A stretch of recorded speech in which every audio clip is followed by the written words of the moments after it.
Saudara yang dikasihi Tuhan Yesus, firman Tuhan yang menjadi renungan bagi kita saat ini, yaitu dari kitab Markus, pasal yang ke-11, ayat yang ke-9. Demikianlah firman Tuhan, orang-orang yang berjalan di depan dan mereka yang mengikuti dari belakang berseru, Hosana, diberkatilah dia yang datang dalam nama Tuhan. Sobat Kairos, setiap orang haruslah memiliki harapan dan cita-cita dalam hidupnya. Karena dari sanalah seseorang akan mempunyai gairah hidup. Dia akan semangat menjalani hidupnya dan bersuka cita. Harapan dan cita-cita itu menjadikan setiap orang mempunyai tujuan hidup yang jelas, sehingga dia tahu arah dan jalan yang harus dilaluinya. Karena itu orang yang tidak mempunyai harapan dan cita-cita adalah orang yang tidak mempunyai tujuan hidup yang jelas. Sehingga dia akan menjadi asal-asalan menjalani hidupnya dan tidak mengerti arti kehidupannya sendiri. Kita bisa melihat dan membedakan orang yang mempunyai harapan dan cita-cita dengan orang yang tidak memiliki harapan dan cita-cita. Misalnya, seorang anak, bila dia mempunyai harapan dan cita-cita, maka dia akan menjadi semangat, menjadi bersuka cita menjalani masa sekolahnya. Dia akan membentuk dirinya menjadi anak yang rajin belajar. Dia juga tahu apa yang harus dilakukannya. Dia tahu jalan mana yang harus dilaluinya supaya dia dapat meraih cita-citanya itu. Tetapi jika seorang anak tidak mempunyai harapan dan cita-cita, maka dia akan menjadi asal-asalan menjalani kehidupannya. Yang ada hanya bermalas-malasan dan bisa menjadi anak yang terpengaruh perilaku kebiasaan yang buruk. Begitu juga misalnya seorang bapak, dia sebagai kepala keluarga, bila dia mempunyai harapan dan cita-cita. Misalnya, anak saya harus hebat, harus melebihi saya. Saya mau keluarga saya menjadi keluarga yang bahagia dan menjadi keluarga yang menjadi teladan. Maka dari sana dia akan semangat dan bekerja keras. Dia tahu apa yang harus dilakukannya, mendidik anak-anaknya, dan hidup dalam cinta kasih di keluarganya. Tetapi seorang bapak yang tidak mempunyai harapan dan cita-cita, maka hidupnya akan membosankan dan monoton, kurang memperhatikan keluarganya, dan lepas dari tanggung jawab. Karena itu Sobat Kairos, siapapun kita, mulai dari anak-anak sampai kepada orang tua, mari milikilah harapan dan cita-citamu. Maka hidupmu akan menjadi lebih berwarna. Engkau akan semangat dan penuh dengan sukacita. Semangat dan kegembiraan akan harapan dan cita-cita, itulah yang ada dalam diri orang Yahudi pada saat itu di dalam firman Tuhan kita di sini. Sehingga mereka menyambut kedatangan Yesus dengan bersorak-sorai, dengan menyerukan Hosana, diberkatilah dia yang datang dalam nama Tuhan.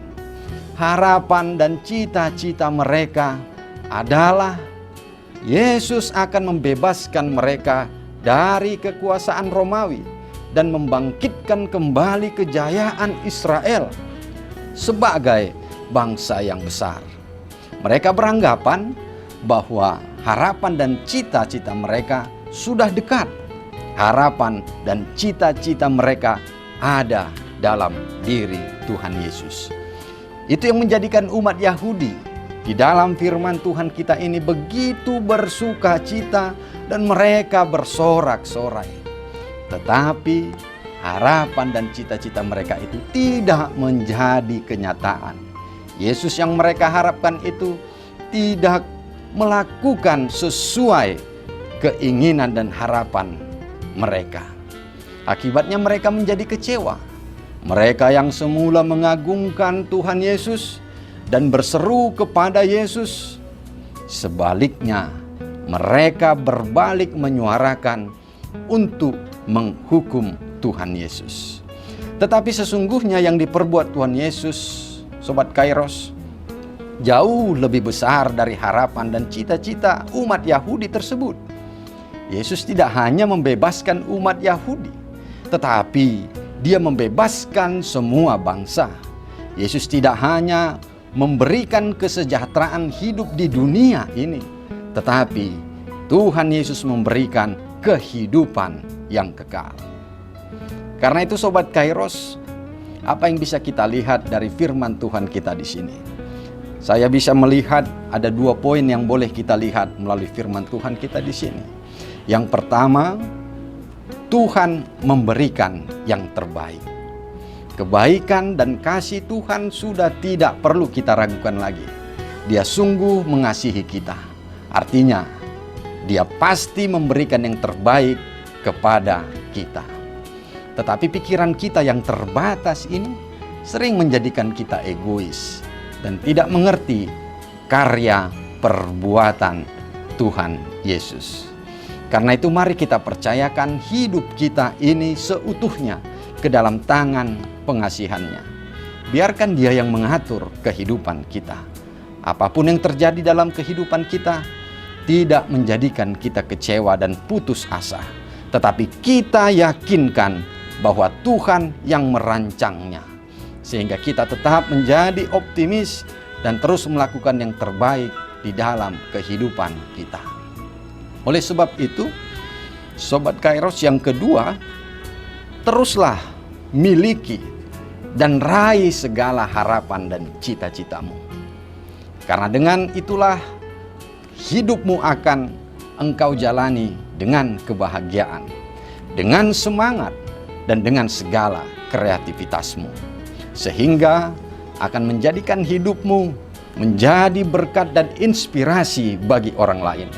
Walaupun kita bisa saja menghadapi kegagalan, menghadapi kesulitan, dan segala yang kita harapkan dan cita-citakan tidak menjadi kenyataan, tetapi kita harus terus memiliki harapan dan cita-cita karena kita percaya segala yang kita terima dalam hidup kita adalah pemberian Tuhan yang terbaik.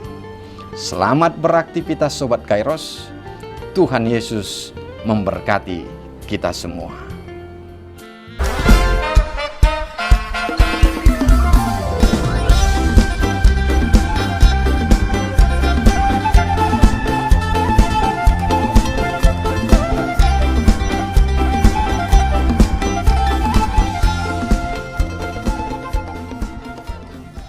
Tahun ini merupakan tahun yang bernuansa kesatuan hati bagi seluruh gereja HKBP.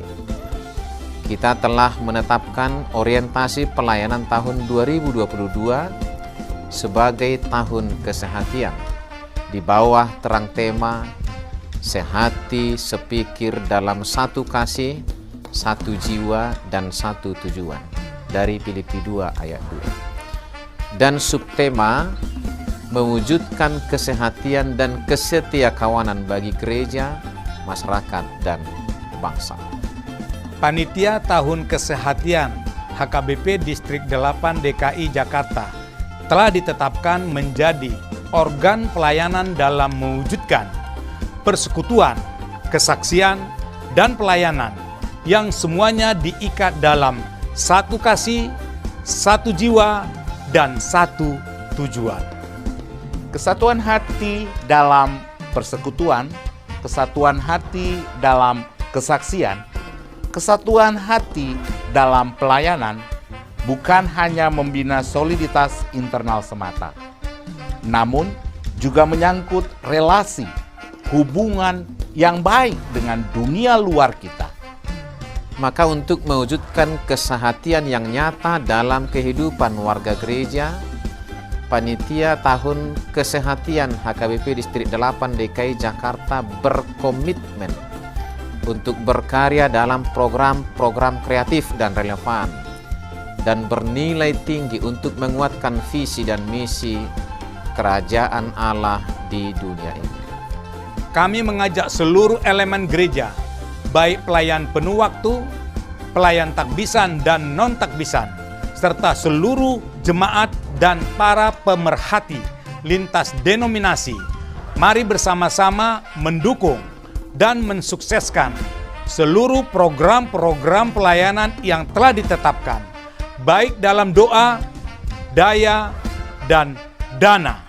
Semuanya akan menjadi persembahan yang hidup bagi Tuhan untuk memperkokoh persatuan yang hidup dan saling melayani di tengah kehidupan yang penuh dinamika ini.